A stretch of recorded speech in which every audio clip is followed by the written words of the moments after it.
Циклоните на времето. Стихотворение от Рая Чаушева. Безпощадни са циклоните на времето. В бурния им вихър са и хорските души. Като бедствие натегнало е бремето, че всеки иска някого да разруши. Човеци като вълци се нападнаха. Безразсъдно, безпощадно и без цел. Като болно ято се разпаднаха. В зло прекрачиха и сетния предел.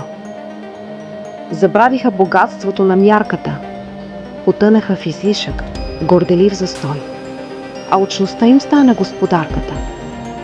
Сбраха греховете си милиони в брой. Пълната картина е до болка прояснена, но само неколцина имат дързост да я видят. Пътеката до рая от човека е стеснена, а някои алчно се опитват отстрани да минат.